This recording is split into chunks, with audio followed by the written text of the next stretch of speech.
So in this module, we will talk about the effluent disposal either into the land or into the river waters. So as concerned, the effluent disposal procedure, which is finally adopted by a particular manufacturer, is obviously determined by a number of factors, of which the most important is the control exercise of the relevant authorities in many countries on the quantity and the quality of the waste discharge.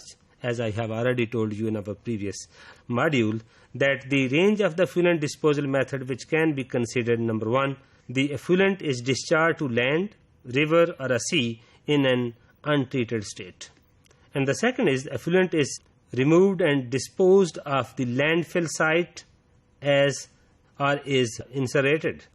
So as concerned, the effluent is partially treated on the site prior to further treatment or the disposal by one of the other routes. So the part of the effluent is untreated and discharged as one or two strategy. The remainder is treated as a sewage work or at the site before discharge.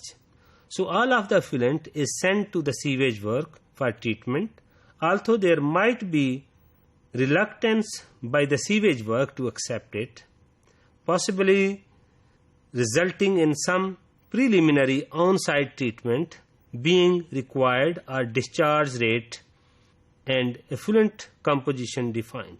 So all the effluents is treated at a factory before discharge. So as concerned, these are the treatment strategies. One is in situ and other is known as ex situ. So as concerned, the in situ, where that effluent is produced, we will have the different treatment mechanism there. So as concerned, the ex situ treatment, first we collect and first we send it to some sewage treatment. We have to be kept in all the sites accordingly.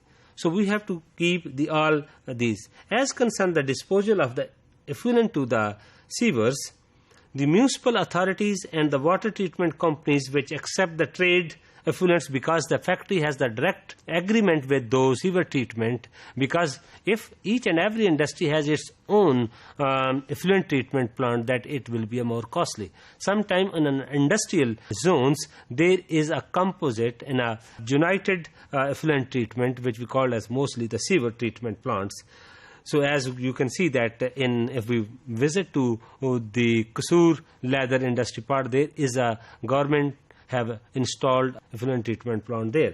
So that's why if there is an agreement and then the factory has to pay some cost for the effluent treatment, so then the sewage work has to the capacity to go with the estimated volume and the effluent, because according to agreement, according to the capacity of the total sewage system, very critical. So the effluent will be interfere with the treatment process. So the composition of the effluent, that should be remain the same, because at the time of the registration, at the time of the booking, at the time of the agreement with the sewage system, that should be, otherwise that can affect the whole treatment. So there are no compound present in the effluent which will pass through the sewage work unchanged and then cause the problem when discharged into a water course. So as concerned, the fermentation waste may be treated on site or at an sewage treatment plant. So by all that three methods, either that is the physical method, chemical method or a biological methods. So the final choice of the treatment and the disposal process used in each individual factory will depend upon the local circumstances and the local legislation and the regulations and containment level.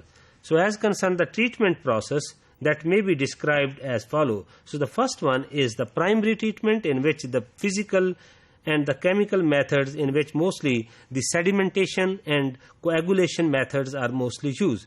As concerned, the secondary treatment, mostly the biological methods, that is activated sludge, conducted after the primary treatment. So as concerned, the tertiary treatment, in which the physical, chemical and biological methods, mostly microstrainers, sand filters, grass plot irrigation, that is used to improve the quality of the liquor for the previous stages. So as concerned, the fourth, the sludge conditioning and the disposal, that is the physical, chemical and the biological methods, in which the aerobic digestion is often used to conditions. So mostly the following dewatering, that is the centrifugation using of the decanter centrifuge methods, the sludge can then be disposed by the incineration and the lead feeding, etc. But most of the organic waste material may be degraded biologically or by aerobic or anaerobic processes using different organisms. The mostly widely used aerobic process is the trickling filters, rotating disc, contractors, activated sludge process, and there is other modification that is mostly used.